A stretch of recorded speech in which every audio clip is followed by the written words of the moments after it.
जय हिंद दोस्तों। तो आज से हम लोग शुरू करने जा रहे हैं बिहार कर्मचारी चयन आयोग के बारे में पूरा डिस्कशन करेंगे। जी हाँ दोस्तों, कंप्लीट सिलेबस कवर किया जाएगा, साथ ही साथ आपको पीडीएफ और नोट्स भी मिलेगा। और पीडीएफ और नोट्स मिलेगा ज्ञानतु.com पे। कहां मिलेगा? GYANTU ज्ञानतु.com पे। तो हमारी टीम इसके लिए लगी हुई है और तब तक के लिए आप YouTube पे क्या करें, हमारे चैनल को सब्सक्राइब करें और देखते रहें और पढ़ते रहें और सीखते रहें। जी हाँ दोस्तों, जैसा कि आपको पता है कि 11,098 सीट के लिए यह वैकेंसी है और उसमें से एक सीट आपको रिजर्व करना है। जी हाँ दोस्तों, एक सीट आपको इस बार पक्का लेकर के आना है और लाने के लिए आप सतत प्रयास करते रहिए, पूरा मेहनत करते रहिए। मेरे और मेरी टीम के द्वारा, ज्ञानतु की टीम के द्वारा आपको पूर्ण सपोर्ट किया जाएगा। पूरा का पूरा चीजों को डिस्कस किया जाएगा, चाहे आपका जीके जीएस हो, चाहे आपका रीजनिंग हो, चाहे मैथ हो, चाहे करंट अफेयर्स हो। यह पूरा का पूरा चीज कवर करने का प्रयास हमारे और हमारी टीम के द्वारा बिल्कुल किया जाएगा। तो चलिए, आज बिना समय व्यतीत किए हुए हम लोग डिस्कस करेंगे previous year question set. Previous year जो हमारा 2017 में एग्जाम हुआ था उसकी हम लोग चर्चा करेंगे और डिटेल में चर्चा करेंगे। जी हाँ दोस्तों, बिहार कर्मचारी चयन आयोग के द्वारा जो एग्जाम होने वाला है उसका फॉर्म भरने की प्रक्रिया 27 तारीख से शुरू हो रही है। 27 तारीख से शुरू हो रही है, बिल्कुल डेट नहीं भूलें। पहला क्वेश्चन क्या है? भारत की सर्वप्रथम वन्य जीव संरक्षण परियोजना का नाम क्या था? यानी भारत में जो पहला जो वन्य जीव संरक्षण परियोजना, जो वाइल्ड लाइफ का जो संरक्षण का परियोजना शुरू हुआ था, वह कौन सा था और उसका नाम क्या था? तो इसमें कौन कौन सा ऑप्शन है? गिर है, टाइगर है, राइनो है और हानगुल। ठीक है, तो आपको करेक्ट ऑप्शन चूज करना है कि कौन सा प्रोजेक्ट जो है वन्य जीव संरक्षण परियोजना से संबंधित है। क्या बात हो रहा है यहां पे? सर्वप्रथम, भारत का सर्वप्रथम वन्य जीव संरक्षण परियोजना। चलिए, गिर होगा, टाइगर होगा, राइनो होगा या हानगुल होगा? तो समझिएगा सबसे पहले कि यह जो ऑप्शन आ रहा है, 4 ऑप्शन आ रहा है। चलिए, तो राइनो है, टाइगर है, गिर है और हानगुल है। तो सबसे पहले समझिएगा कि यह जो तैयार हुआ था तो 7 अप्रैल 1973, डेट तारीख कब शुरू हुआ था? 7 अप्रैल 1973 को शुरू हुआ था। और इसमें क्या बनाए गए थे? अभ्यारण्य बनाए गए थे। सबसे पहला काम क्या हुआ था? संरक्षण करने के लिए क्या चीज को? वन्य जीव परियोजना का संरक्षण करने के लिए क्या बनाया जाता है? अभ्यारण्य बनाया जाता है। और अभ्यारण्य किसके लिए बनाया गया था? तो जी हां, बाघ के लिए बनाया गया था। किसके लिए बनाया गया था? बाघों के संरक्षण के लिए बनाया गया था। और आरंभ में कितने? 9 बाघ का अंग्रेजी में क्या बोल देंगे? टाइगर। यानी यहां आंसर क्या हो गया? बाघ के लिए 9 क्या बनाए गए थे? अभ्यारण्य। और तारीख क्या हो गई? 7 अप्रैल 1973। तारीख भी याद रखना है, तारीख हो गया 1973। और किसके लिए बनाया गया था? बाघों के लिए 9 अभ्यारण्य बनाए गए थे। और 2006 के आंकड़े के हिसाब से टोटल 1411 बाघ बचे हुए हैं। 1411 बाघ क्या है? बचे हुए हैं 2006 के आंकड़े से। और करीब करीब अभी कितने अभ्यारण्य है? 52 अभ्यारण्य है। एट प्रेजेंट में कितने अभ्यारण्य है? टोटल 52 सरकारी अभ्यारण्य है। चलिए, यह हो गया डिटेल डिस्कशन किसका? भारत की सर्वप्रथम वन्यजीव संरक्षण परियोजना का नाम क्या हो गया? तो नाम हो गया टाइगर। और कितने अभ्यारण्य बनाए गए थे? 9। अभी कितने संख्या बढ़कर के कितना हो गया? 52। और 2006 के आंकड़े के हिसाब से कितने बाघ बचे हुए हैं? इतने बाघ, इतने अभी टाइगर क्या है? बचे हुए हैं। कितना? 7 अप्रैल 1973। जी हां दोस्तों, याद रहेगा। इसको हम लोग डिटेल में डिस्कस कर लिए। अब आगे चलते हैं। दूसरा क्वेश्चन है, नीति आयोग का प्रारंभ कब हुआ था? सबसे बढ़िया क्वेश्चन और बहुत ही ज्यादा इंपॉर्टेंट क्वेश्चन क्या आ रहा है हमारा निकल करके? नीति आयोग। जी हां दोस्तों, दूसरा नंबर क्वेश्चन है और बात हो रहा है नीति आयोग का। किसका बात हो रहा है? नीति आयोग का प्रारंभ कब हुआ था? जी हाँ दोस्तों, योजना आयोग का ही नाम चेंज करके क्या रख दिया गया, योजना आयोग का नाम चेंज करके क्या कर दिया गया, नीति आयोग कर दिया गया। इसको कब से प्रारंभ किया गया था, तो जनवरी हमारा करेक्ट आंसर होगा। तो कहां कहां जनवरी आ रहा है, इस वाले ऑप्शन में आ रहा है और तीसरे वाले ऑप्शन में।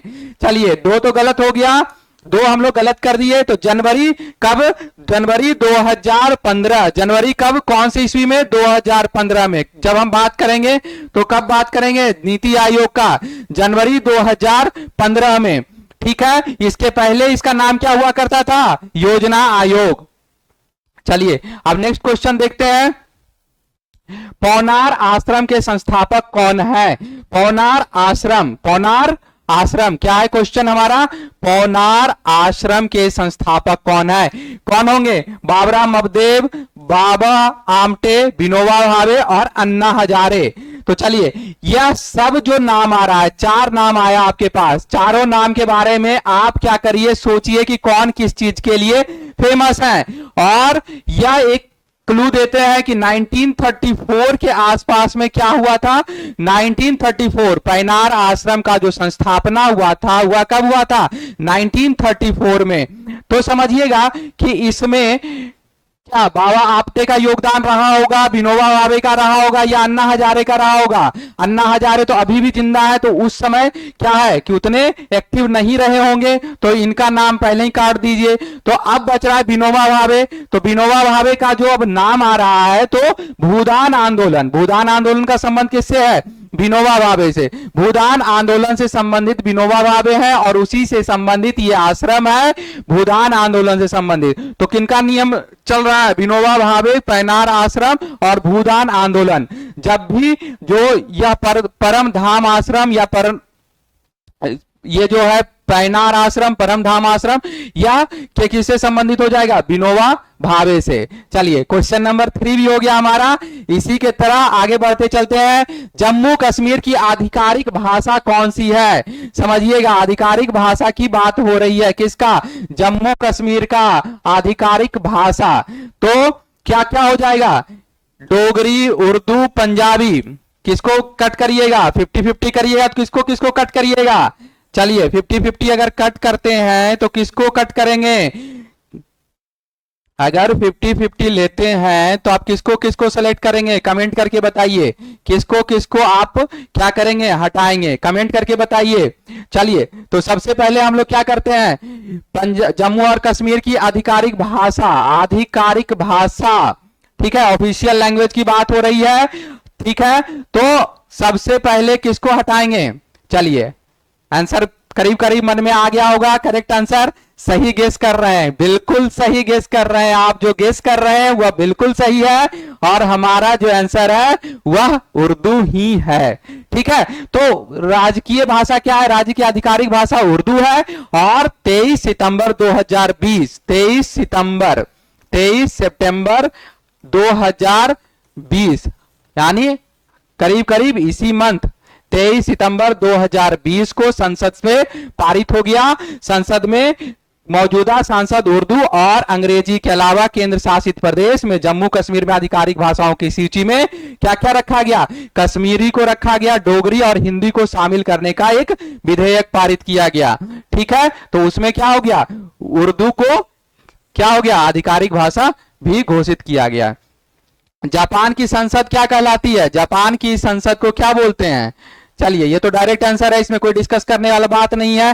कोर्टेस होगा, डाइट होगा, सेजियम होगा या डेल होगा, तो डाइट हमारा करेक्ट आंसर हो जाएगा। क्या जापान की संसद क्या कहलाती है, डाइट कहलाती है। जापान की संसद कैसी संसद है, द्विसदनीय विधायी पालिका है, विधान पालिका कैसी है, द्विसदनीय, ठीक है। इसके निचली सदन को क्या बोलते हैं, जापान का प्रतिनिधि, और ऊपरी सदन को पार्षद सभा भी कहते हैं। दोनों सभा का चुनाव जो होता है समानांतर मतदान के द्वारा होता है। डेमोक्रेसी यानी मतदान, मतदान का प्रावधान है, दो द्विसदनीय व्यवस्था है, और क्या होता है, मतदान होता है। चलिए आगे बढ़ते हैं। और रियाल किस देश की मुद्रा है, तो बहुत सारी कंट्री की मुद्रा है रियाल, जैसे कि क्या है, रुपया किसका किसका है, रुपया जैसे होता है, बांग्लादेश का भी रुपया हो गया, भारत का भी रुपया हो गया, पाकिस्तान का भी रुपया हो गया, बांग्लादेश का क्या है, टका है ना, हाँ, बांग्लादेश का टका है। तो उसी तरह से क्या हो गया कि रियाल बहुत सारे कंट्री का क्या है, मुद्रा जो है रियाल है, समझिएगा, रियाल है। और इसमें से कौन होगा, रोमानिया होगा, पाकिस्तान होगा, सऊदी अरबिया होगा या अंगोला होगा।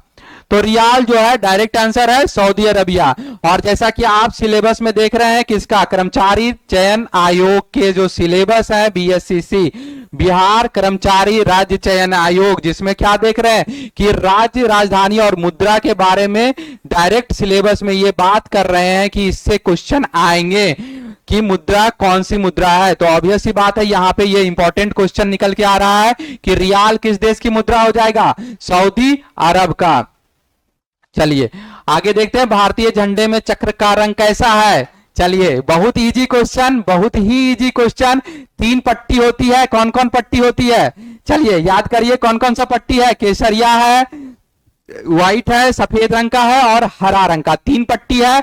और तीनों का रेशियो कैसा है, समानुपात में है, 2:3 है। रेशियो जो लंबाई चौड़ाई का क्या है, 2:3 है। और सफेद रंग की जो पट्टी है, जो हमारा क्या है व्हाइट कलर का जो पट्टी है, उसमें जो चक्र है वह कैसा कलर का है, यह जो चक्र है इसमें कितनी तीलियां हैं, चलिए कमेंट करके बताइए चक्र कैसा है। और हम लोग क्या करते हैं, ब्लू कलर भी ले लेते हैं और हम लोग क्या करते हैं इसमें ऑप्शन भी कर देते हैं, क्या भारतीय झंडे में चक्र का रंग कैसा हो गया, ब्लू हो गया, यानी नीला हो गया।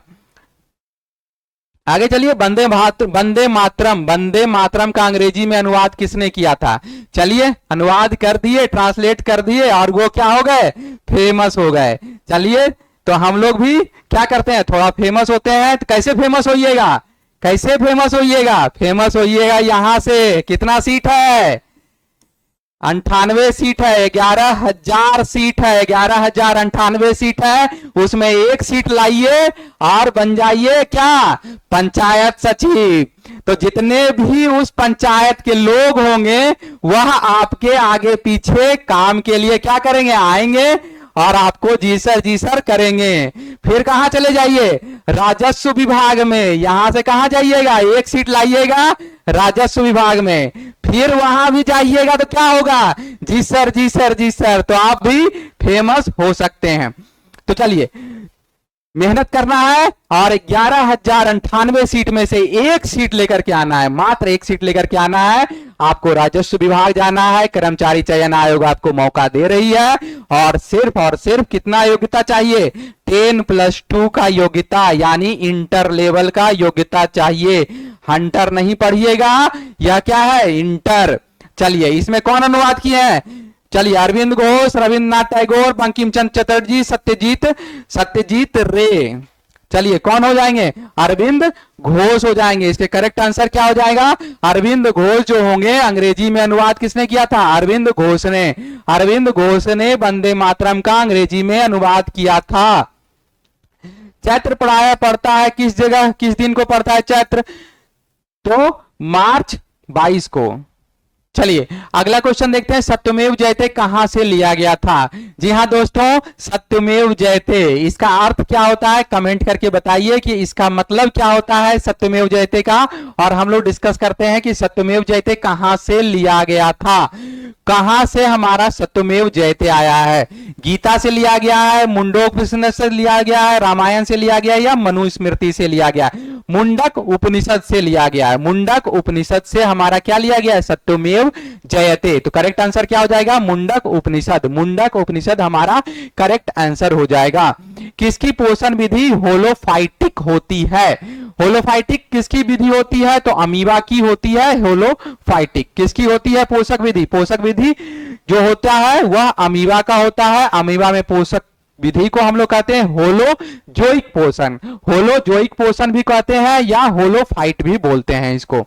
चलिए अगला देखते हैं, तमिलनाडु में पाए जाने वाली मुख्य जनजाति क्या है, इरुला, पांग, गारोस और खोंड। कौन सी जनजाति है जो तमिलनाडु में पाई जाती है, इरुला, पांग, गारोस और खोंड। तो हमारा करेक्ट आंसर क्या हो जाएगा, इसका डायरेक्ट आंसर होगा, ये याद करने वाला क्वेश्चन है, इरुला। इरुला जो हो जाएगा वो तमिलनाडु में पाई जाने वाली मुख्य जनजाति है। जरवार जनजाति कहां पर पाई जाती है, जरवार बिहार, उड़ीसा, नागालैंड, अंडमान। कहां मिलेगा जारवा, जरवार या जारवा, जरवार या जारवा क्या बोलते हैं इसको? चलिए जारवा, जारवा भी बोलते हैं इसको। जारवा जो जनजाति है वह कहां पाया जाता है? बिहार में तो नहीं है, उड़ीसा में भी नहीं है, नागालैंड में नहीं है, तो बच गया हमारा अंडमान। अंडमान में क्या होता है? जारवा जनजाति पाई जाती है। जारवा अंडमान निकोबार द्वीप समूह का क्या है? जनजाति है, प्रमुख जनजाति है, जिसमें अभी इनकी संख्या 250 से लेकर के 400 तक, 250 से कितना 400 तक माना जाता है, जो कितना कम है। मतलब सोचिए कि इनका रेशियो, जनसंख्या का रेशियो कितना कम है। 250 से 400 लोग ही बचे हुए हैं जारवा जनजाति के लोग। जारवा जनजाति के लोग सिर्फ और सिर्फ 250 से 400 के बीच में बसे हुए हैं। चलिए आगे बढ़ते हैं, आगे बढ़ते हैं और देखते हैं आनंद मठ के लेखक कौन थे। आनंद मठ के लेखक हैं बंकिम चंद्र चटर्जी। आनंद मठ के लेखक कौन हो गए? बंकिम चंद्र चट्टोपाध्याय। आनंद मठ के रचयिता बंकिम चंद्र चट्टोपाध्याय हो गए आनंद मठ के रचयिता। और यह एक कैसा उपन्यास है? एक राजनीतिक उपन्यास है। कैसा उपन्यास है? एक राजनीतिक उपन्यास है। चलिए, ओडिसी ऑफ होप किसने लिखी है? ओडिसी ऑफ होप या राष्ट्रपति, कोई राष्ट्रपति के द्वारा लिखा गया है, जिसमें 9 अध्याय हैं। कितने अध्याय हैं? जिसमें 9 अध्याय हैं। और उस व्यक्ति जिन्होंने रचना की है उनके आध्यात्मिक और राजनीतिक जीवन का वर्णन है इसमें। क्या क्या चीज का? राजनीतिक और आध्यात्मिक जीवन का। तो राष्ट्रपति कौन हो सकते हैं? ओबामा हो सकते हैं, बिल क्लिंटन हो सकते हैं, WC बनर्जी हो सकते हैं, डब्ल्यू बुश हो सकते हैं, GW बुश हो सकते हैं। मनमोहन सिंह हमारे क्या थे? प्रधानमंत्री थे, ये नहीं हो सकते। तो द ओडिसी ऑफ होप के रचयिता हो गए ओबामा। कौन हो गए? Obama, Barack Obama. क्या नाम हो गया? पूरा नाम बराक ओबामा। और इसमें क्या है? 9 अध्यायों में लिखा गया है ओबामा के राजनीतिक और आध्यात्मिक जीवन के बारे में चर्चा की गई है। चलिए आगे देखते हैं।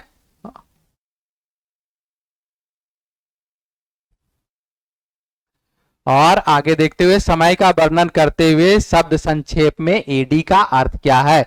एडी का अर्थ क्या है? एडी होता है और बीसी होता है, 2 चीज होता है। एडी क्या होता है? एडी और बीसी। तो एडी मतलब बोलते हैं आफ्टर डेथ और बीसी मतलब बिफोर क्राइस्ट, लेकिन ऐसा नहीं है। एडी मतलब होता है एनो डोमिनी। क्या होता है? एनो डोमिनी। और बीसी का फुल फॉर्म होता है बिफोर क्राइस्ट। बीसी का मतलब हो गया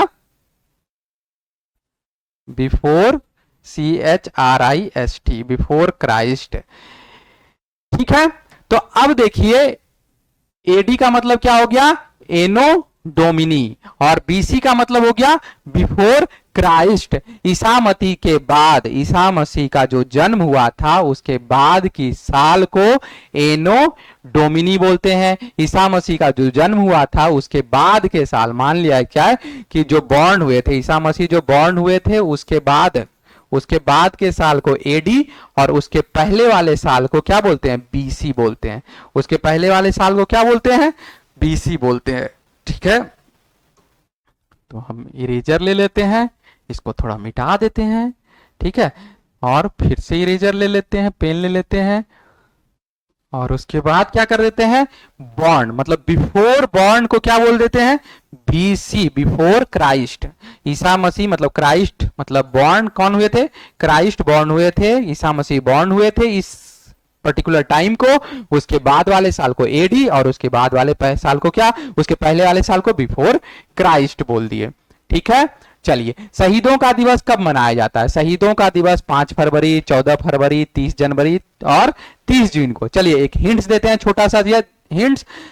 महात्मा गांधी जो हमारे बापू हैं, मोहनदास करमचंद गांधी का जब हत्या हुआ था, जब उनका क्या हुआ था? हत्या कर दिया गया था, तो उस समय क्या हुआ था? उस समय जो हत्या हुई थी उसी दिन को हम लोग क्या मनाते हैं? शहीदों का दिवस मनाते हैं। शहीदों का दिवस जो मनाते हैं कब मनाते हैं? 30 जनवरी को। 30 जनवरी को शहीदों का दिवस मनाते हैं। शहीदों का दिवस कब मनाया जाता है? 30 जनवरी को। 30 जनवरी को क्या मना रहे हैं? शहीदों का दिवस। इसी दिन क्या हुआ था? मोहनदास करमचंद गांधी का निधन हुआ था, उनकी हत्या कर दी गई थी अपने मोबाइल फोन के ना पहुंच होने से एक्सेस खोने का डर डैश कहलाता है। यानी आप मोबाइल फोन यूज करते हैं और अचानक से लगता है कि मोबाइल खो गया, तो कैसा अंदर से अकबकाहट लगता है। या कभी कभी बहुत देर तक मोबाइल आप नहीं देखे हैं, नहीं छुए हैं, तो एक बेचैनी सी होती है अंदर में, क्योंकि हम लोग आजकल बहुत ज्यादा डिपेंडेंट हो गए क्या चीज पे, मोबाइल पे, डेटा पे, दिन रात इंटरनेट उसी का यूज करते रहते हैं। तो अगर हम लोग डिपेंडेंट हो गए और मोबाइल खोने का डर, एक सोचिए कि अपने को खोते थे पहले, तब उसके लिए क्या मनाते थे, शोक मनाते थे। आजकल मोबाइल के ना पहुंच होने का, मोबाइल के ना पहुंच होने का जो डर होता है या एक्सेस खोने का जो डर होता है, वह भी एक बीमारी हो गया, एक साइकोलॉजिकल बीमारी हो गया। उसको हम लोग क्या बोलते हैं, तो उसको बोलते हैं नोमोफोबिया। क्या बोलते हैं, नोमोफोबिया। या ना मोबाइल होने या मोबाइल के न रहने से जो डर पैदा होता है उसको हम लोग क्या बोलते हैं, नोमोफोबिया बोलते हैं। नोमोफोबिया बोलते हैं, किसको बोलते हैं, नोमोफोबिया। अपना मोबाइल फोन अगर नहीं है या खो गया या उसके खोने के डर को नोमोफोबिया बोलते हैं। सत्यजीत रे द्वारा निर्देशित सर्वप्रथम चलचित्र था, कौन सा चलचित्र था, सर्वप्रथम जो चलचित्र था वह कौन था, अपराजितो, जल सागर, चारुलता या पाथेर पंचाली। ये हमारा करेक्ट आंसर हो जाएगा यहाँ पे, पाथेर पंचाली। राय जो सत्यजीत राय है वो करीब करीब 39 फिल्मों का निर्देशन किए थे। कितने फिल्मों का, 39 फिल्मों का, जिसमें शॉर्ट फिल्म, फीचर फिल्म्स, लघु फिल्म, वृत्तचित्र, ये सारी तरह की फिल्मों का क्या किया था उन्होंने, निर्माण किया था, डायरेक्शन किया था, निर्देशन किया था। और सर्वप्रथम पाथेर पंचाली इनकी फिल्म का नाम है। टोटल 39 फिल्म था। और सर्वोत्तम मानवीय प्रलेख को मिल मिलाकर 11 अंतरराष्ट्रीय पुरस्कार मिले थे। कौन से, सर्वोत्तम मानवीय प्रलेख, प्रलेख जो थी मूवी, उसको क्या मिला था, अंतरराष्ट्रीय पुरस्कार भी मिला था। 11 अंतरराष्ट्रीय पुरस्कार मिला था, टोटल 11 अंतरराष्ट्रीय पुरस्कार मिला था। इतने फेमस थे हमारे सत्यजीत राय। सत्यजीत राय नहीं, सत्यजीत रे। भारत का सबसे बड़ा संग्रहालय कहां है, भारत का सबसे बड़ा, भारत का सबसे बड़ा संग्रहालय कहां पे है, दिल्ली, मुंबई, कोलकाता या बिहार। कोलकाता के मध्य में, कोलकाता के मध्य में, कोलकाता में ही है क्या, कोलकाता में क्या है, कोलकाता में ही हमारा क्या है, सबसे बड़ा संग्रहालय जो है कोलकाता में है। भारत के कोलकाता के मध्य में जवाहर स्ट्रीट पे, जवाहरलाल स्ट्रीट पे 6 खंडों में बनाया गया है यह संग्रहालय। और सबसे बड़ा संग्रहालय कौन सा है, कोलकाता का संग्रहालय है। सबसे बड़ा संग्रहालय कौन सा हो गया, कोलकाता का संग्रहालय हो गया। सबसे बड़ा संग्रहालय कोलकाता का संग्रहालय हो गया। 6 खंडों में बनाया गया है संग्रहालय। आर्कियोलॉजी, एंथ्रोपोलॉजी, जियोलॉजी, जूलॉजी और इंडस्ट्री और आर्ट, यह 6 डिवीजन इसमें है कोलकाता वाले संग्रहालय में। चलिए उसके बाद देखते हैं पंचतंत्र किसने लिखा था। पंचतंत्र को लिखा था हमारे विष्णु शर्मा ने। सबसे पहले पंचतंत्र के लेखक है विष्णु शर्मा। पंचतंत्र पशु दंत कथाओं, इसमें पंचतंत्र में किसके बारे में जिक्र है, पशु कथाओं के बारे में जिक्र है। पंचतंत्र में किसका जिक्र मिलता है, पशु कथाओं के बारे में।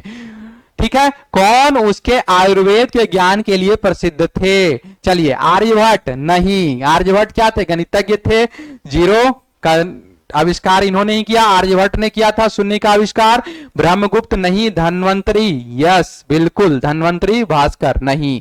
तो हमारे आंसर क्या हो जाएंगे, धन्वंतरी, धन्वंतरी। धन्वंतरी आयुर्वेद के ज्ञान के लिए फेमस थे। आयुर्वेद के ज्ञान के लिए कौन फेमस हो गए, धन्वंतरी। आयुर्वेद के ज्ञान के लिए कौन फेमस हो गए, धन्वंतरी।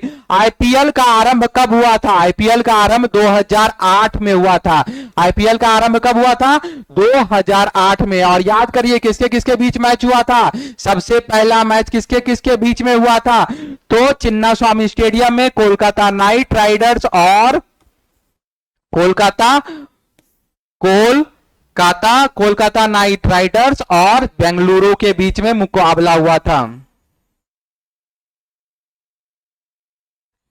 कोलकाता नाइट राइडर्स और चेन्नई के चिन्ना स्वामी स्टेडियम में हुआ था पहला आईपीएल 18 अप्रैल 2008 को। 18 अप्रैल 2008 को 18 अप्रैल 2008 को कब हुआ था? 18 अप्रैल 2008 को कोलकाता और बेंगलुरु के बीच में हुआ था, चेन्नई में हुआ था, सबसे पहला चिन्ना स्वामी स्टेडियम में हुआ था। चलिए आगे देखते हैं, आगे कौन सा क्वेश्चन है? किसका उपनाम द वॉल है?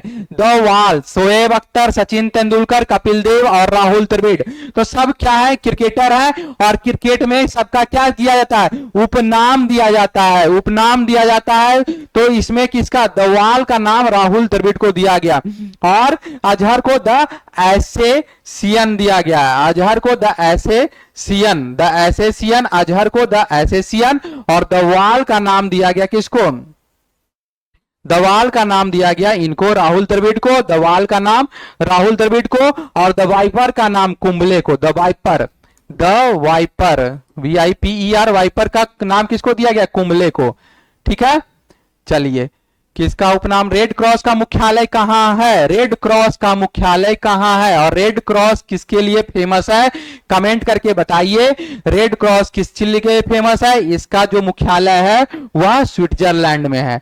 कहां है? स्विट्जरलैंड में। 1863 में हेनरी ड्यूनेट ने जिनेवा में इसकी स्थापना की थी। 1863 में हेनरी किसने? 1863 में हेनरी ड्यूनेट ने जिनेवा में इसकी स्थापना की थी। इसका मुख्यालय स्विट्जरलैंड में है। चलिए, किसने दाऊद को पटना और हाजीपुर से खदेड़कर बाहर कर दिया था? हुमायूं, बाबर, जहांगीर और अकबर। किसने दाऊद को पटना और हाजीपुर से खदेड़ा था?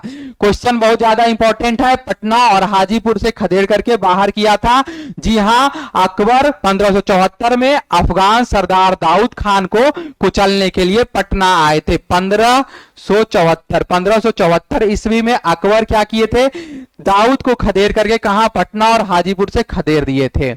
चलिए आगे चलते हैं। अकबर के राज दरबार में कितने रत्न थे? कितने रत्न थे? 9 रत्न। 9 रत्न बहुत ज्यादा फेमस है। 9 रत्न तेल वाला नहीं याद करना है, अकबर का 9 रत्न याद करना है। कितने राज दरबार में कितने 9 रत्न थे? 9 रत्न थे। 9 लोग जो थे वो टोटल क्या कहलाते थे? अकबर के दरबार में जो 9 लोग थे वह 9 रत्न कहलाते थे, जिसमें बीरबल, तानसेन, अबुज फजल, फैजी, राजा मानसिंह, राजा टोडरमल, मुल्ला प्लाजा, फकीर अजियाउद्दीन अब्दुल रहीम खान खाना। ये 9 लोग जो थे वह अकबर के 9 रत्न कहलाते थे। और सबसे पहला जो थे वह बीरबल, बहुत ज्यादा फेमस है। बीरबल बहुत ज्यादा फेमस है। बीरबल क्या है? 9 रत्नों में से एक थे बीरबल, बहुत ज्यादा फेमस है। उसके बाद तानसेन का नाम आता है, जिसके बारे में बोला जाता है कि अपने सुर से क्या करा देते थे? बारिश करा देते थे। ठीक है, फिर अबू फैजल है, उसके बाद राजा मानसिंह है, राजा टोडरमल का भी नाम बहुत सुनने में आता है। राजा टोडरमल का भी नाम सुनने में आता है। अबू फजल भी है। गोवा से पूर्व पुर्तगालियों की भारत में कौन सी राजधानी थी? गोवा से पूर्व पुर्तगालियों की भारत में राजधानी, पुर्तगाली भी शासन किए हैं भारत पे, तो उस समय उसकी राजधानी क्या थी? कोचीन था, मद्रास था, बंबई था या पटना था? तो क्या हो जाएगा? गोवा को कब? 1961 में स्वतंत्रता मिली। सबसे पहली बात 1961 में भारत आजाद हुआ। 1947 में गोवा को आजादी बहुत साल के बाद मिला, 1961 में। ठीक है, और गोवा पर लगभग कितने साल तक? 450 साल तक किसका शासन रहा? पुर्तगालियों का शासन कितना था? 450 साल तक। उसके पहले इसकी राजधानी कहां थी? पुर्तगालियों की राजधानी कोचीन। कहां थी? पुर्तगालियों की राजधानी कोचीन थी।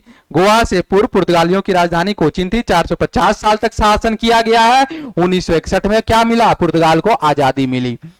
चलिए आगे देखते हैं, गुरु नानक का जन्म कहां पर हुआ था? अमृतसर, लाहौर, तलवंडी या देहरादून? तो गुरु नानक का जन्म तलवंडी में हुआ था। गुरु नानक का जन्म कब हुआ था? कहां हुआ था? तलवंडी में। गुरु नानक का जन्म तलवंडी में 15 अप्रैल 1469। कब हुआ था? 15 अप्रैल 1469। 15 अप्रैल 1469 को क्या हुआ था? गुरु नानक देव का जन्म हुआ था। और इसी कारण उन्हें नानक देव भी कहा जाता है। 16 की उम्र में उनका विवाह सुलखनी देवी से हुआ था। सुलखनी, उनकी पत्नी का नाम क्या था? गुरु नानक देव की पत्नी का नाम सुलखनी। 16 वर्ष की अवस्था में गुरु नानक का क्या हुआ था? शादी हो गया था। तलवंडी में जन्म हुआ। अंग्रेजों ने बहादुर शाह द्वितीय को देश से निकालकर कहां भेज दिया? काला पानी नहीं, श्रीलंका नहीं, कहां भेजा? नेपाल नहीं, और तब कहां भेजा? रंगून भेजा। बहादुर शाह जफर को अंग्रेजों द्वारा कहां भेजा गया? रंगून भेजा गया। और बहादुर शाह जफर किसके पुत्र थे?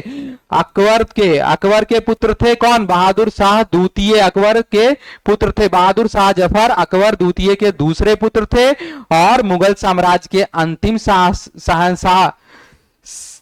शहंशाह और उर्दू के जाने मानक शायर भी थे। कौन थे? शायर, उर्दू के शायर भी थे। ठीक है। अभिज्ञान शाकुंतलम का प्रथम अंग्रेजी अनुवाद किसने किया था? जी हाँ दोस्तों, अभिज्ञान शाकुंतलम का अंग्रेजी अनुवाद किसने किया था? तो हमारे पास 4 ऑप्शन है। क्या क्या है? नेहरू, चेतन भगत। क्या क्या ऑप्शन है हमारे पास? नेहरू, चेतन भगत, और क्या है? वारेन हेस्टिंग और जॉन निकेलसन। तो 4 ऑप्शन निकल के आ रहा है। तो क्या क्या हो जाएगा? चेतन भगत तो नहीं होंगे, नेहरू भी नहीं होंगे, वारेन हेस्टिंग होंगे या नहीं होंगे? नहीं होंगे। तो बच गए कौन? जॉन निकेलसन, यानी चौथा आंसर हमारा करेक्ट होगा। जॉन निकेलसन को ही क्या बोलते हैं? विलियम जोन्स बोलते हैं। और 1789 ईस्वी में, कब? 1789 ईस्वी में कालिदास के द्वारा रचित अभिज्ञान शाकुंतलम 1789 ईस्वी में किसके द्वारा रचित है? कालिदास के द्वारा। अभिज्ञान शाकुंतलम के रचयिता कौन है? तो कालिदास है। अभिज्ञान शाकुंतलम के रचयिता अगर पूछा जाए तो कौन होंगे? कालिदास। लेकिन अगर अंग्रेजी में जो सर्वप्रथम अनुवाद किया गया वह किया गया विलियम जोन्स के द्वारा। विलियम जोन्स के द्वारा 1789 ईस्वी में इसका अनुवाद किया गया है, अभिज्ञान शाकुंतलम का। चलिए अगला क्वेश्चन देखते हैं। भारत में ब्रिटिश शासन के दौरान अंतिम पूर्व वायसराय कौन थे? तो यानी क्या बोल रहा है यहाँ पे? भारत में ब्रिटिश शासन के दौरान, यानी जो भारत को जब आजादी मिली, भारत में ब्रिटिश शासन के दौरान अंतिम वायसराय, अंतिम पूर्व वायसराय कौन थे? यानी अंतिम पूर्व वायसराय के बारे में बात हो रहा है। Mountbatten, Wavell, Irwin, Minto. तो ये सब तो 3 नाम तो ऐसे ही छट गया। तो बच गया कौन? Mountbatten, Lord Mountbatten. जब भारत को आजादी मिली थी 1947, उनका कार्यकाल क्या था? 1948 तक इनका कार्यकाल रहा। अंतिम वायसराय यानी ब्रिटिश शासन के दौरान अंतिम वायसराय कौन हो गए? Lord Mountbatten. और यह पहले गवर्नर जनरल भी रहे हैं। यह क्या रहे हैं? लॉर्ड माउंटबेटन पहले governor general. First governor general की बात करें तो कौन, किनका नाम आ जाएगा? लॉर्ड माउंटबेटन का। लॉर्ड माउंटबेटन का ड्यूरेशन क्या था? 1947 से 1948। याद रहेगा, 1947 से 48 लॉर्ड माउंटबेटन का कार्यकाल रहा।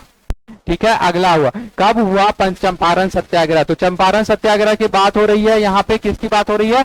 चंपारण सत्याग्रह की बात हो रही है। और चंपारण सत्याग्रह किससे रिलेटेड है? तो बिहार से रिलेटेड है। चंपारण सत्याग्रह बिहार से रिलेटेड है। तो कमेंट करके बताइएगा कि गांधी जी के जो 3 आंदोलन हुए थे, 3 फेमस आंदोलन हुए थे, उसमें से एक जो था चंपारण आंदोलन था, दूसरा अहमदाबाद मील का आंदोलन था जो मजदूरों का आंदोलन था, और तीसरा कौन सा है वह कमेंट करके आप अभी हम लोग को क्या करेंगे? बताएंगे। देखिए आपका नॉलेज भी टेस्ट होगा इससे, और आप अज्यूम भी कर पाएंगे कि क्या क्या आपको रिवाइज करना है। तो जी हाँ दोस्तों, कमेंट करके बताइएगा कि क्या हो सकता है। तो चंपारण सत्याग्रह का आरंभ कहां से हुआ था? चंपारण सत्याग्रह का आरंभ क्यों हुआ था और क्या रीजन था? तो किसके कारण हुआ था? नील की जो खेती हो रही थी, 3 कठिया प्रणाली जो व्यवस्थित थी, उसके लिए हुआ था। और 19 अप्रैल 1917 19 अप्रैल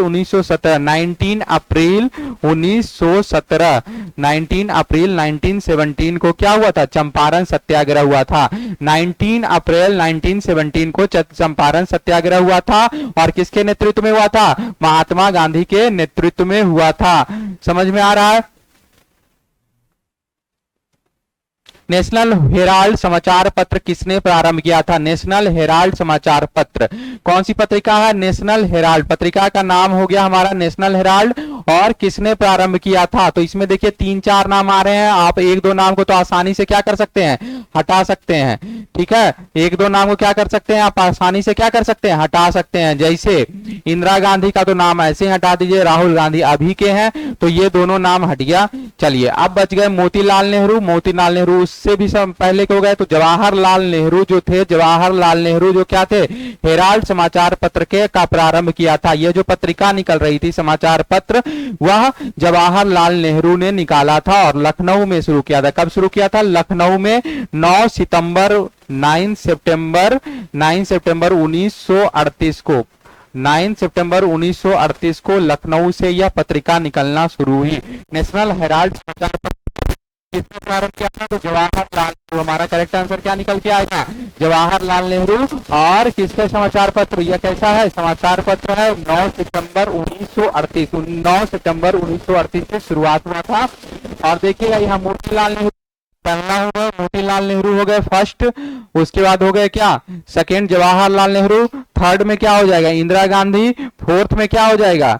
2 हो गए यहाँ पे क्या? राजीव गांधी और संजय गांधी। और फिर ये क्या है? ये परिवार है पूरा, गांधी फैमिली का परिवार हो गया पूरा।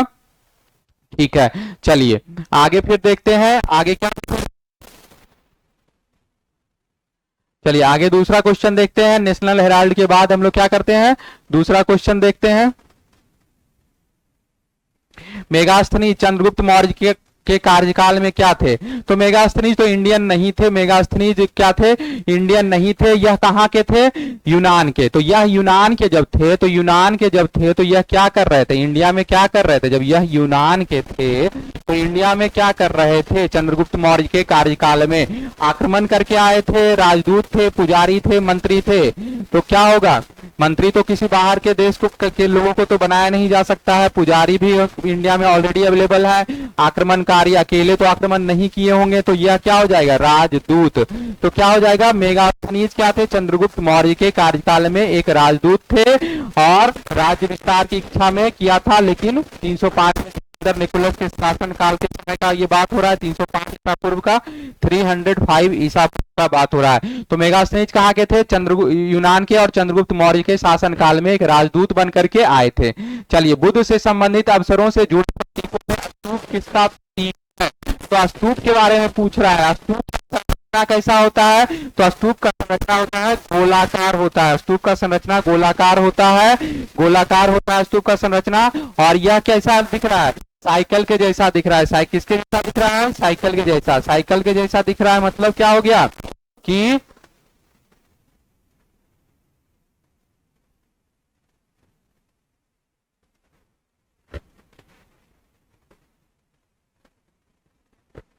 तो समझिएगा बुद्ध से जुड़े पर साइकिल हो गया, यानी कि सर्कल हो गया, एक सर्कल के जैसा दिख रहा है। तो यह समझिए कि क्या हो रहा है कि हो रहा है तो जन्म होगा किसी का, बॉर्न होगा और फिर रीबॉर्न होगा। मतलब जन्म और पुनर्जन्म, रीबॉर्न। बॉर्न मतलब कि 2 चीज हो रहा है। यहाँ पे क्या हो रहा है? जन्म हो रहा है और मृत्यु हो रहा है। तो जन्म और मृत्यु का जो संबंध है उससे ही रिलेटेड होगा क्या? यह स्तूप। स्तूप से जो संबंधित क्वेश्चन है यहाँ पे, वह क्वेश्चन क्या बोल रहा है कि बुद्ध से संबंधित अवसरों से जुड़े प्रतीकों में किसका वर्णन हो रहा है? तो किसका होगा? जन्म का। जन्म और मृत्यु का संबंध को ही दर्शाता है। जन्म और पुनर्जन्म के संबंधों में जो निरंतरता होती है, कंटिन्यूअस फ्लो जो होते रहता है, जो निरंतरता हो रही है, उसी को क्या बोलते हैं? उसी को हम लोग क्या स्तूप के द्वारा दिखाया जाता है। स्तूप का मतलब क्या हुआ? जन्म और पुनर्जन्म की निरंतरता का प्रतीक है। कंटिन्यूअस फ्लो का प्रतीक क्या है? स्तूप हो जाएगा हमारा। चलिए फिर आगे देखते हैं कौन सा क्वेश्चन। 37 गुप्त वंश का अंतिम शासक कौन था? गुप्त वंश, गुप्त डेस्टिनी का कौन सा अंतिम शासक था? पूर्वगुप्त, विष्णुगुप्त, स्कंदगुप्त और गुप्त। तो हमारा करेक्ट आंसर क्या हो जाएगा? तीसरा हो जाएगा। गुप्त वंश का अंतिम शासक कौन था? स्कंदगुप्त। स्कंदगुप्त क्या था? गुप्त वंश का अंतिम शासक। और स्कंदगुप्त को ही हम लोग क्या बोलते हैं? किया था? किसने किया था? वह किसने किया था? विक्रमादित्य का उपाधि जो धारण किया था वह किसने किया था? तो स्कंदगुप्त ने। स्कंदगुप्त ने ही क्या किया था? विक्रमादित्य का उपाधि धारण किया था। और गुप्त वंश का अंतिम शासक कौन हो गया? स्कंदगुप्त। चलिए अगला क्वेश्चन देखेंगे, इसको समझ लिए। गुप्त वंश का अंतिम शासक कौन था? तो स्कंदगुप्त हो गया। इसी ने क्या उपाधि धारण की थी? विक्रमादित्य की उपाधि धारण की थी। अबेकस की खोज किसके दौरान हुई थी? यानी अबेकस, अबेकस क्या है? एक ऐसा मशीन है जो गणना करने का मशीन है, जो नंबर सिस्टम पे काम करता है और जिसका यूज क्या चीज के लिए किया जाता है? कैलकुलेशन के लिए। क्या कैलकुलेट करेंगे? नंबर, संख्या, संख्या गुणा भाग मल्टीप्लिकेशन। जनरली बच्चों के लिए क्या है कि लर्निंग को सिखाने के लिए इस प्रकार के डिवाइस का यूज किया जाता है। और यह जो है खोज हुआ था रोमन सभ्यता काल में। लेकिन कहीं कहीं यह भी पता चलता है कि रोमन के पहले, रोमन सभ्यता जो थी उसके पहले से ही अबेकस का निर्माण हो चुका था। लेकिन मुख्य रूप से अबेकस की खोज किस दौरान हुई? अगर क्वेश्चन आता है तो रोमन सभ्यता का ही नाम देंगे हम लोग। क्या देंगे नाम? रोमन सभ्यता का। किसके दौरान हुई? तो रोमन सभ्यता के दौरान। अबेकस का निर्माण के किसके दौरान हुआ? रोमन सभ्यता के दौरान हुआ। अगला क्वेश्चन देखते हैं। अगला क्वेश्चन क्या हो गया? 18वीं शताब्दी में किस देश ने जर्मनी पर शासन किया था? सर सोचिए कि जर्मनी खुद में एक पावरफुल कंट्री था और अभी भी है, उस समय भी था, लेकिन उस पे शासन किया था इन चारों में से कौन से देश ने? कौन से देश ने? तो एक बड़ा बढ़िया नाम आता है नेपोलियन बोनापार्ट का। किसका नाम निकल करके आता है? नेपोलियन बोनापार्ट का। तो बताइए वह कहाँ का राजा था? नेपोलियन बोनापार्ट जहां का राजा था।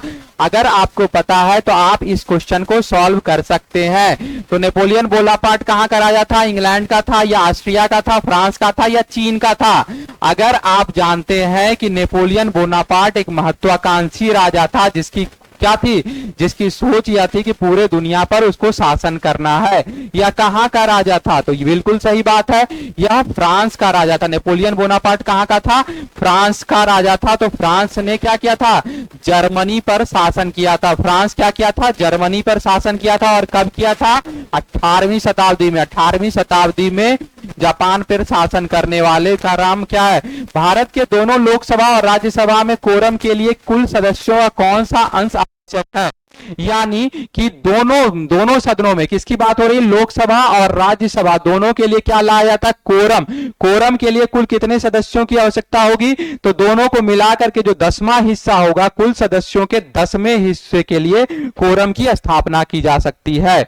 जो भी अधिक होगा, सदन के सदस्यों की संख्या जो भी अधिक हो लोकसभा और राज्यसभा में, दोनों के लिए सदनों की कुल सदस्यता के 1/10 भाग, 1/10 भाग, 1/10वां भाग के लिए कोरम के लिए कुल सदस्यों की आवश्यकता हो गया। हमारा करेक्ट सेकंड नंबर हो गया।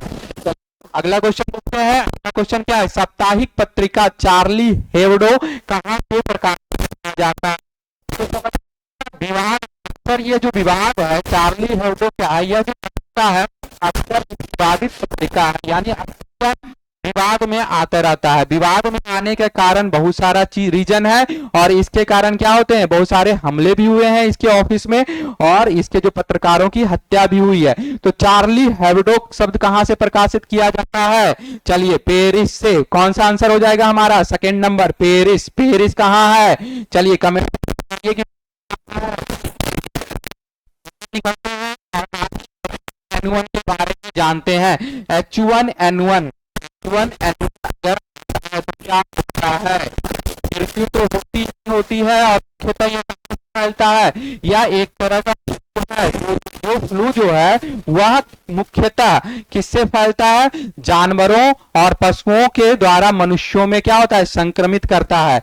और सबसे अच्छी बात है कि जब यह आएगा तो क्या होगा? क्या होगा? चिकन का प्राइस कम जाता है। क्यों कम जाता है? क्योंकि यह मुख्यतः वायरस सुअरों और पक्षियों के द्वारा मनुष्यों में संक्रमित होता है। तो लोग खाना कम कर देते हैं और इसको सबसे ज्यादा इफेक्टिव कहां हो जाता है? चिकन के ऊपर। और इससे क्या होता है? इसको स्वाइन फ्लू भी, इन्फ्लुएंजा ए वायरस, इन्फ्लुएंजा वायरस से यह फैलता है। किसके द्वारा फैलता है? इन्फ्लुएंजा वायरस के द्वारा। किसके द्वारा फैलेगा? इन्फ्लुएंजा वायरस के द्वारा। और किससे ज्यादातर? चिकन, पक्षियों और सुअरों के द्वारा मनुष्य में संक्रमण होता है इसमें। चलिए आगे देखते हैं।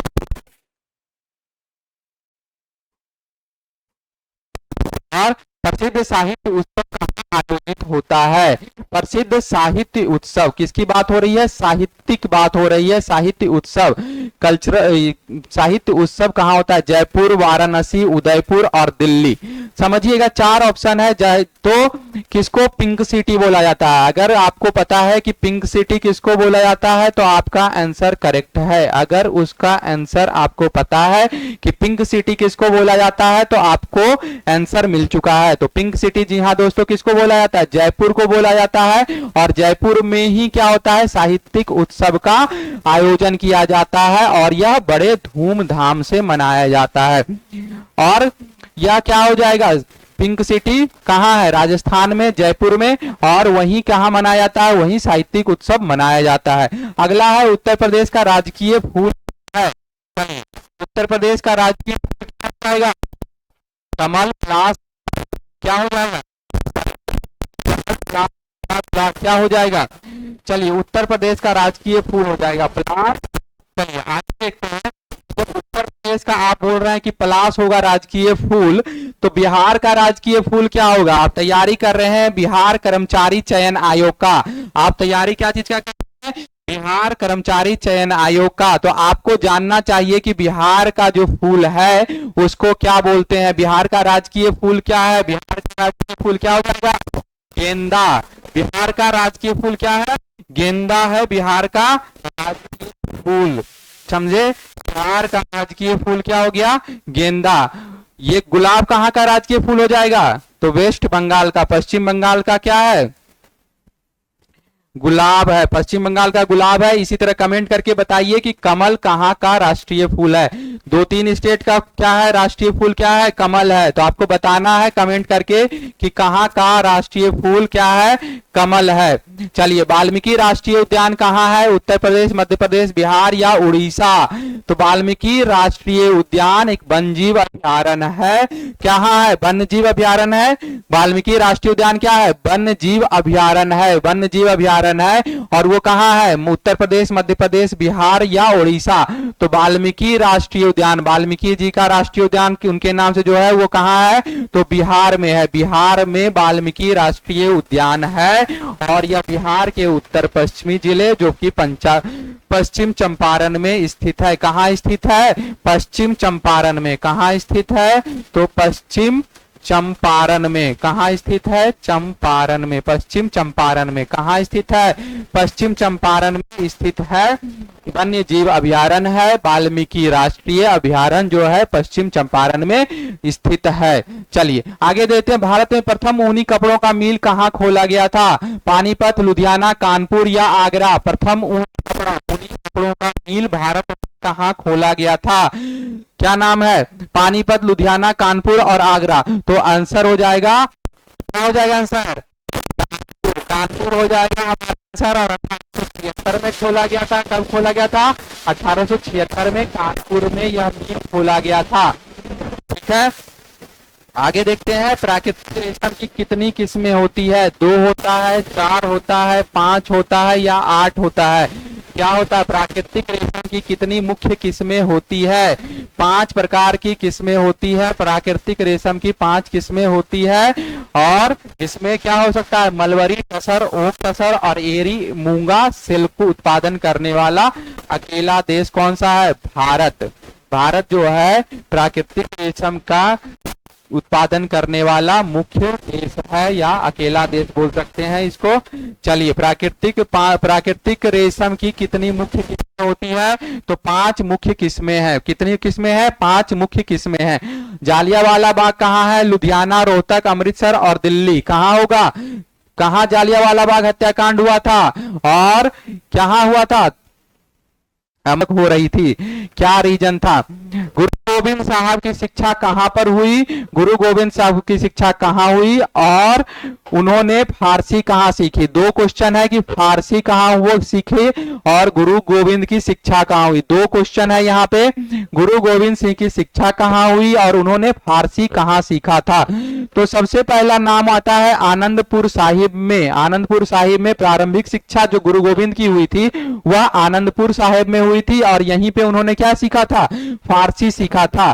फारसी और संस्कृत की शिक्षा यहीं पे मिली, कहां, आनंदपुर साहिब में। और युद्ध के लिए जो लड़ाई लड़ने की शिक्षा होती है, योद्धा बनने की शिक्षा भी, प्रारंभिक शिक्षा भी आप किसको, गुरु गोविंद सिंह को, गुरु गोविंद सिंह को योद्धा बनने की भी जो शिक्षा मिली वह भी कहां मिला, आनंदपुर साहिब में। तो आनंदपुर साहिब की में गुरु गोविंद की प्रारंभिक शिक्षा हुई और फारसी वहीं पे इन्होंने सीखा। अमजद अली खान इसको बजाने के लिए जाने जाते हैं। अमजद अली खान किस चीज को बजाने के लिए जाने जाते हैं, इसको बजाने के लिए जाने जाते हैं, सरोद, सारंगी, सितार, तबला, किसको बजाने के लिए जाने जाते हैं। चलिए, सरोद होगा करेक्ट आंसर, सारंगी होगा, सितार होगा या तबला होगा। अमजद अली खान क्या चीज बजाते हैं, सरोद बजाते हैं। क्या बजाते हैं, सरोद बजाते हैं। और यह क्या चीज से है, भारतीय शास्त्रीय संगीत से जुड़े हुए सरोद वादक हैं। अमजद अली खान सरोद वादक हैं, भारतीय संगीत से जुड़े हुए। और 2001 में इनको पद्म विभूषण से सम्मानित भी किया गया है। कब, 2001 में पद्म विभूषण से सम्मानित किया गया है। किनको, 2001 में पद्म विभूषण भी मिला था अमजद अली खान। ठीक है, अगला क्वेश्चन हमारा क्या है, निम्नलिखित में कौन सा संगठित फल है। तो इसका डायरेक्ट आंसर क्या हो जाएगा, इसमें डायरेक्ट आंसर हमारा हो जाएगा सहतूत। सहतूत क्या है, संगठित फल है। ये अगला क्वेश्चन देखते हैं 52 नंबर। 52 नंबर में क्या बोल रहा है, लाइपेज द्वारा वसा के जलीय अपघटन से क्या प्राप्त होता है। लाइपेज क्या करता है, लाइपेज क्या करता है, लाइपेज एंजाइम है। लाइपेज क्या है, एंजाइम है जो क्या करेगा, जलीय अपघटन से क्या प्राप्त होता है। लाइपेज के द्वारा क्या चीज को अपघटित किया जा रहा है, वसा को। वसा को लाइपेज से क्या चीज को अपघटित किया जा रहा है, वसा को अपघटित करने के बाद वसा का अपघटन करेंगे तो क्या मिलेगा। तो लाइपेज को समझिए कि लाइपेज क्या है, एंजाइम है, वसा को अपघटित कर रहे हैं। अपघटित कर रहे हैं यानी कि विभाजित कर रहे हैं, ताकि क्या हो सके, उसको जो हमारा आंत है वह क्या करे, उसको पचा सके, उसको अवशोषित कर सके, डाइजेस्ट कर सके। लाइपेज क्या करेगा, क्या चीज में बदलेगा, देखिए क्या क्या है, वसीय अम्ल, अमीनो अम्ल, वसीय अम्ल, ग्लिसरॉल, ग्लिसरॉल अमीनो अम्ल और ग्लिसरॉल और अल्कोहल। तो क्या चीज में डिवाइड कर देगा, विघटित जो करेगा वह क्या चीज में करेगा, वसीय अम्ल और ग्लिसरॉल में। वसीय अम्ल यानी हमारा ऑप्शन क्या हो जाएगा, करेक्ट ऑप्शन क्या हो जाएगा, 2 नंबर हमारा करेक्ट आंसर हो जाएगा। वसीय अम्ल और ग्लिसरॉल में क्या करता है, वसा को विघटित कर देता है। और लाइपेज क्या है, एंजाइम है। ठीक है, चलिए आगे देखते हैं। नदी का एक उथला विस्तार जो चलकर या गाड़ी से पार किया जा सके क्या कहलाता है। नदी का उथला विस्तार, उठा हुआ उथला विस्तार, नदी का कौन सा विस्तार, उथला विस्तार जो चलकर या गाड़ी के द्वारा पार किया जा सके, क्या बोलते हैं, फोर्ड, अटोल, रीफ और लंगून। फोर्ड एक उथला स्थान होता है, आंसर क्या हो जाएगा हमारा, फोर्ड। फोर्ड ही क्या होगा, उथला स्थान होगा, जिसमें जहां एक नदी या धारा को पैदल या वाहन के अंदर बैठ करके पार किया जा सकता है। फोर्ड क्या है, नेचुरल फिनोमिना है, प्राकृतिक घटना है, कम पानी के चलते या कृत्रिम पुल या नदी में पानी कम होने के अनुमति देता है। यानी फोर्ड क्या हो गया, फोर्ड को हम लोग क्या कर सकते हैं, एक उथला स्थान है जिसको चल करके या गाड़ी से पार कर सकते हैं। दुनिया का सबसे बड़ा द्वीप है बोर्नियो, होन्स, ग्रीनलैंड या क्यूबा। क्यूबा कौन सा देश है, बोर्निया, होलैंड या ग्रीनलैंड। दुनिया का सबसे बड़ा द्वीप स्थल क्या है, सबसे बड़ा द्वीप स्थल क्या हो जाएगा, ग्रीनलैंड। हमारा सबसे बड़ा दुनिया का जो क्या होगा, सबसे बड़ा द्वीप जो होगा वह ग्रीनलैंड होगा। ग्रीनलैंड को क्या बोलते हैं, लोगों की भूमि। डेनमार्क राजशाही के अधीन यह एक स्वायत्त घटक देश है, यानी कि किसके अंदर है, डेनमार्क के अंदर है। डेनमार्क के अंदर कौन सा देश है, यह जो है क्या चीज के अंदर है, डेनमार्क के अंदर है। ग्रीनलैंड कहां है, डेनमार्क के अंदर है। और दुनिया का सबसे बड़ा द्वीप समूह है, दुनिया का सबसे बड़ा द्वीप है अंटार्कटिका और अटलांटिक महासागर के बीच कनाडा द्वीप समूह के पूर्व में स्थित है। कनाडा द्वीप समूह के पूर्व में स्थित है। मैप पे देख लीजिएगा। एक रोगी के शरीर के अंदर देखने के लिए क्या उपयोगी है, कौन सा लेंस हम लोग इस्तेमाल करते हैं। एक ऐसा क्या करते हैं, एक रोगी के शरीर के अंदर, मतलब कि मरीज के शरीर के अंदर से देखने के लिए, उसके अंदर अगर हम लोग को कोई लेंस लेकर के जाना है तो हम क्या एंडोस्कोपी जो करते हैं, हैं तो एंडोस्कोपी में कौन सा लेंस यूज होता है, तो एंडोस्कोपी में कौन सा लेंस उपयोग करते हैं, तो यहाँ पे अवतल लेंस नहीं, उत्तल लेंस नहीं, प्रकाशीय तंतु का इस्तेमाल करते हैं। ऑप्टिकल फाइबर का उपयोग कर करके हम लोग देखते हैं, प्रकाशीय तंतु का उपयोग कर करके हम लोग क्या करते हैं, किसी भी ह्यूमन के अंदर जो है पाइप जो डालते हैं वो कैसा रहता है, प्रकाशीय तंतु रहता है। और प्रकाशीय तंतु का क्या काम है, कमेंट करके बताइए। उत्तरीय गोलार्ध में सबसे लंबी रात्रि कब होती है, उत्तरी गोलार्ध में, उत्तरी गोलार्ध की बात हो रही है, यहाँ क्या चीज की बात हो रही है, उत्तरी गोलार्ध, उत्तरी गोलार्ध में, उत्तरी गोलार्ध में क्या बोल रहा है कि रात्रि कब होता है, उत्तरी गोलार्ध में सबसे लंबी रात, सबसे लंबी रात कब होता है, जून 21, दिसंबर 22, दिसंबर 25 या जनवरी 1 में। तो हमारा क्या करेक्ट आंसर हो जाएगा, दिसंबर 22 को उत्तरी गोलार्ध में रातें सबसे ज्यादा लंबी होती है। अगर रात लंबा होगा तो दिन क्या हो जाएगा, सबसे छोटा हो जाएगा। इसके बाद 21 मार्च को क्या होता है, सूर्य जब विषुवत रेखा के ऊपर होता है तब दिन फिर से दिन और रात बराबर हो जाता है। ठीक है, चलिए तो हमारा करेक्ट आंसर क्या हो जाएगा, दिसंबर 22। दिसंबर 22 जो है उत्तरी गोलार्ध में सबसे लंबी रात होती है, तो दिसंबर 22 को। ग्राज शहर कहां स्थित है, ग्राज कहां स्थित है, भारत, ऑस्ट्रिया या ऑस्ट्रेलिया या अंगोला, करेक्ट आंसर क्या हो जाएगा, ऑस्ट्रिया, ऑस्ट्रिया में स्थित है। इसका डायरेक्ट आंसर हो गया, ग्राज शहर कहां स्थित है, तो ऑस्ट्रिया में स्थित है।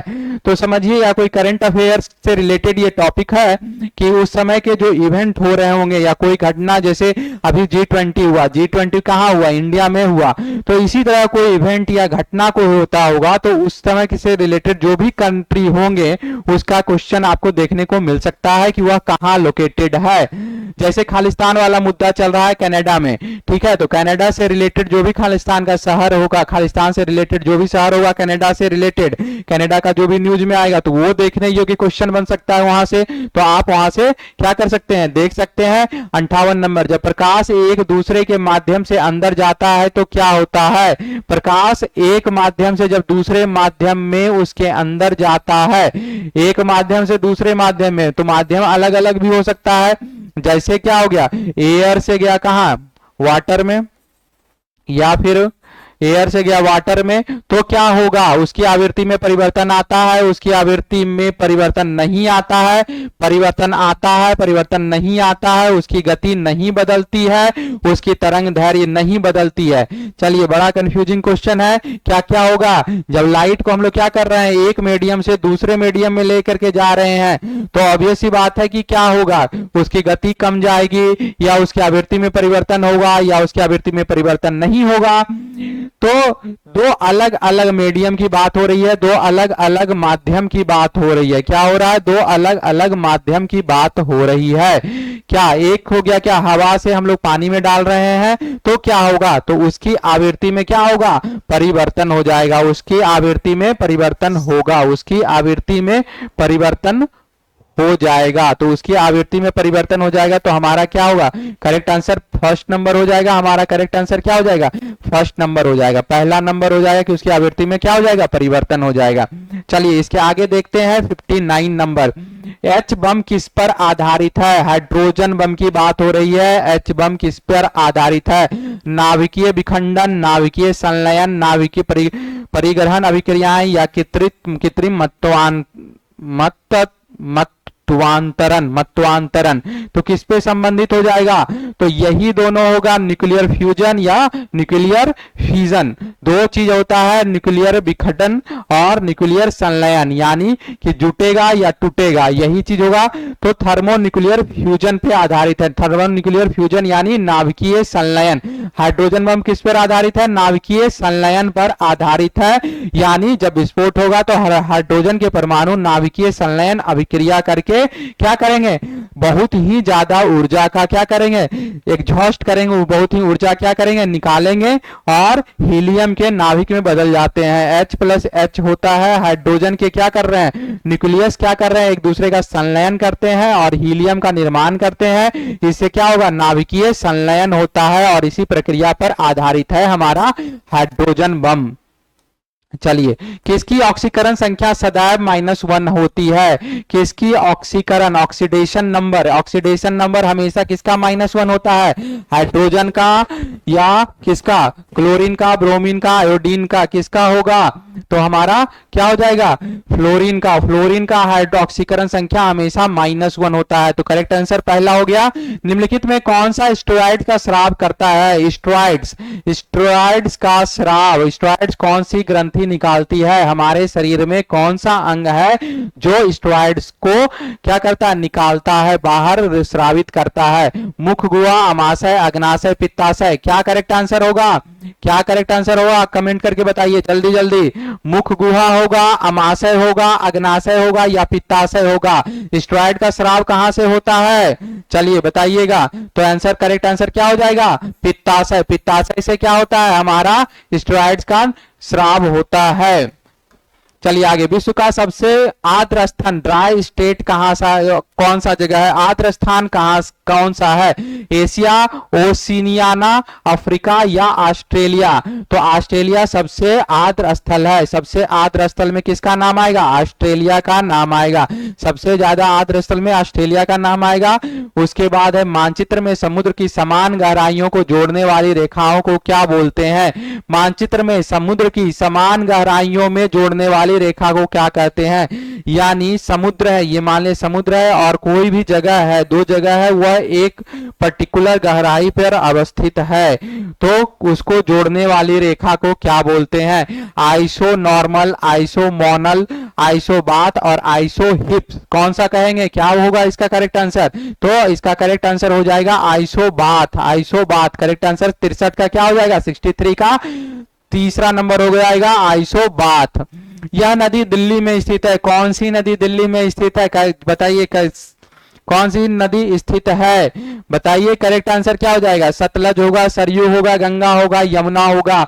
और बार बार क्या होता है कि यह एक पॉलिटिकल मुद्दा भी उठ करके आ जाता है कि दिल्ली में जो बहुत सारे झाग बनते हैं उस नदी के किनारे, तो खास करके जो ठंड का मौसम होता है, जब छठ पूजा किया जाता है दिल्ली में, तब उस समय उस नदी में बहुत सारे झाग बने हुए रहते हैं और इसको क्या करते हैं? पोलराइज करते हैं। जैसे अपोजिशन पार्टी क्या करती है? हल्ला करती है कि जो नदी है, जो नाम तो बोल ही देते हैं, यमुना नदी जो है दिल्ली के तट पे बसा हुआ है और यमुना नदी में क्या होता है? झाग बन जाता है। तो इतना ज्यादा दूषित पानी हो गया है यमुना का कि यह एक पॉलिटिकल इश्यू बन के रह गया है और हर एक समय अपोजिशन इसको बार बार उठाती है। तो चलिए, दिल्ली किसके किनारे बसा हुआ है? यमुना नदी के किनारे। अगला क्वेश्चन देखते हैं 65। इरावती नदी कहां जाकर के मिलती है? तो इसका क्या है कि चलिए इसको पेन सेलेक्ट कर लिए। हाँ, इसका नाम हो गया क्या? इरावती। इरावती या इरावती। इरावती या इरावती नदी कहां जाकर के मिलती है? इनमें से कहां जाकर के मिलती है? बंगाल की खाड़ी, प्रशांत महासागर, अंटार्कटिक महासागर या अमेजन नदी? समझिएगा कि ओरिजिन कहां है और कहां जाकर के मिल जाती है। तो सबसे पहले क्या है कि इरावती नदी जो है बर्मा की नदी है, बर्मा की प्रमुख नदी है और यह बर्मा के दक्षिण पूर्व भाग से बहते हुए बर्मा को दो भागों में विभाजित करती है। अगर क्वेश्चन आता है कि कौन सी नदी बर्मा को दो भागों में बांटती है, तो हमारा आंसर हो जाएगा इरावती नदी। और कहां जाकर के गिरती है? बंगाल की खाड़ी में जाकर के गिर जाती है। कहां जाकर के गिरती है? तो बंगाल की खाड़ी में जाकर के गिर जाती है। कौन सी नदी? इरावती नदी। और क्या करती है इरावती नदी? बर्मा को दो भागों में बांटती है। ठीक है, चलिए यह हो गया हमारा क्या क्वेश्चन जो है 65 नंबर क्वेश्चन हो गया टोटल हमारा। तो आज जो है हमारा डिस्कशन यहीं पे खत्म करते हैं और इसी के साथ क्या करते हैं कि आपसे विदा लेते हैं अभी के लिए। लेकिन आप क्या करिए, ज्ञानतू पे बने रहिए और क्या करिए, जितने भी क्वेश्चंस और वीडियोस मिल रहे हैं आप उसको जा करके रिवाइज करिए, आप वहां से पढ़ाई शुरू करिए। आपकी क्लासेस शुरू हो चुकी है। इसमें से क्लासेस में आपका मैथ का क्लास, रीजनिंग का क्लास और फिर ये जीके जीएस वाला क्लास चल रहा है। तो सारा टॉपिक आपको कवर किया जाएगा और साथ ही यह भी सूचना है कि आप जल्द से जल्द क्या करें, फॉर्म भरना शुरू कर दें और पूरी की पूरी मेहनत लगा करके अपने आप को झोंक दीजिए, तैयारी में पूरी की तरह से क्या हो जाइए, भिड़ जाइए। चलिए, धन्यवाद, थैंक यू।